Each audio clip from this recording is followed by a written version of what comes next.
Hit it.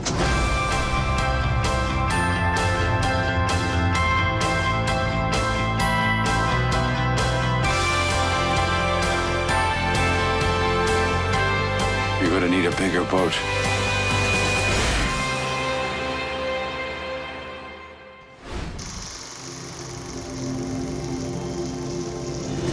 We started preservation and restoration on the film analog level back in the early 90s. And we've been working on it ever since. And we have done either restoration or preservation of over 1,200 feature-length titles.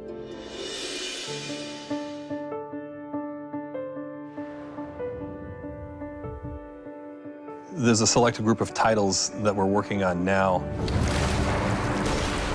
that was selected by executives, film historians, that we can put away and preserve for generations to come. When restoring films today, you want to maintain the creative artist look. Producer, the director, the cinematographer collaborated for a look in a movie. You don't want to lose that in restoration.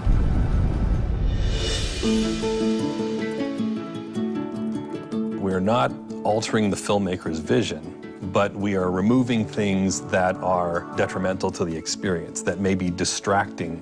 Now, we have tools to be able to deal with that.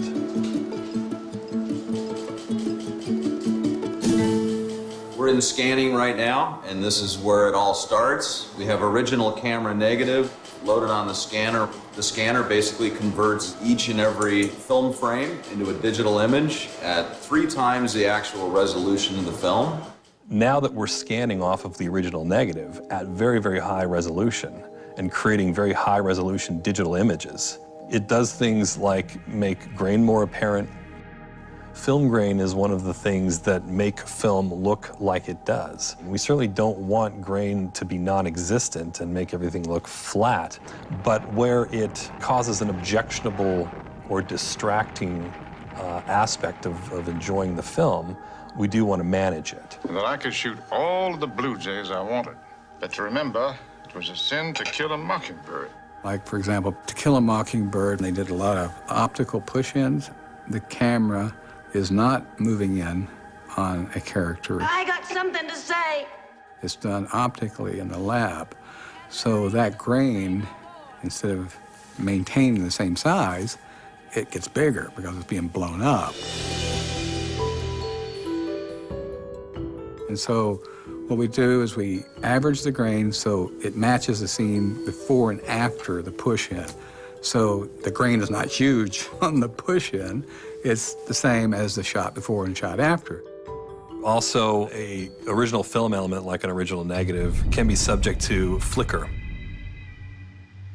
Flicker sometimes is a fluctuation where the density gets darker, then brighter, almost like lights being turned on and off continuously. Sometimes it's due to a shutter problem in the camera, light leaking through on the film edges, and sometimes it's just because the film has gotten old and has started to deteriorate. There was a serious issue of flicker in All Quiet on the Western Front, but now there's software that can literally figure out the average of the light and dark frames and smooth out that flicker, and I'm really pleased with the results.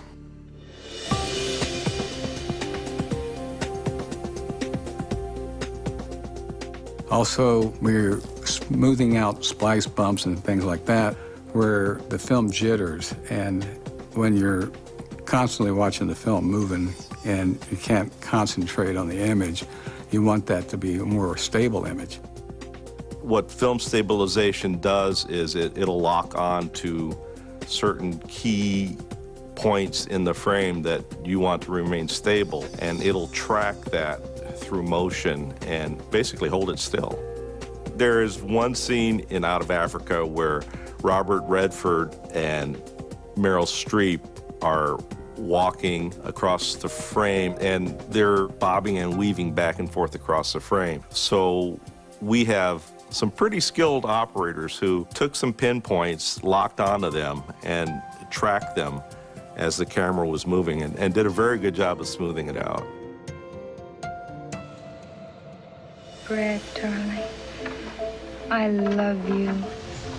I know. Color correction is one of the tools that we use to maintain the intent, the look of what the filmmaker wanted to achieve.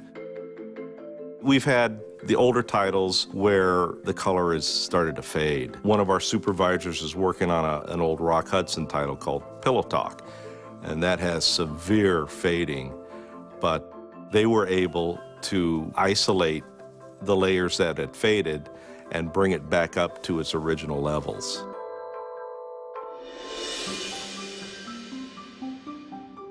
There are times in the preservation process and in the restoration process where we run across a section of the original negative that may have scratches, tears.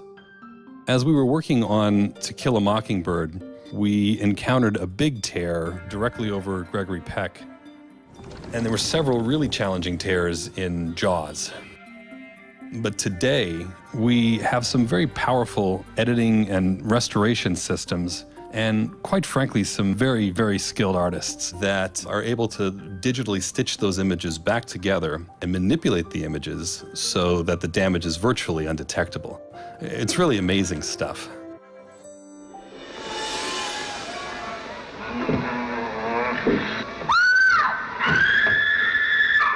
Elizabeth! Audio is a big part of the restoration process. We're removing things like ticks, crackle, hum, distortion whenever possible, and just trying to clean up the track to bring it back to the way it's really intended to be heard. I am Dracula. There's definitely a couple of examples of where we can do some audio restoration that brings out some of the soundtrack that wasn't really heard in the past. Everything is in order, awaiting your signature. Referring to some of our earlier titles, such as Dracula, where we had a lot of hiss throughout the entire feature.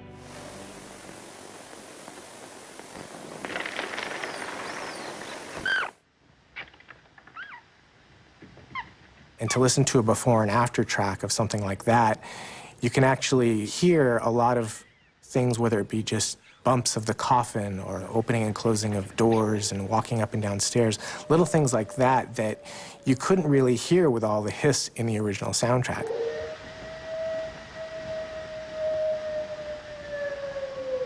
Listen to them. Children of the night.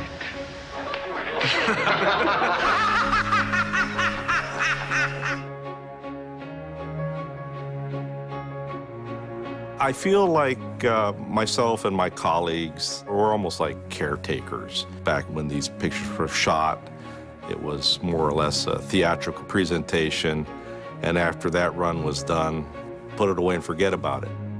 But now we're actually preserving this for the ages. It's alive! It's alive! It's alive! It's alive! When you come in here and you look around at the size of the library and work on these great titles, it doesn't get any better. We look at movies as a part of our heritage. We want to carry that heritage on to not only our children, but our grandchildren. And by investing in it, in the restoration and the preservation of it, they're going to be able to watch 50 to 100 years from now.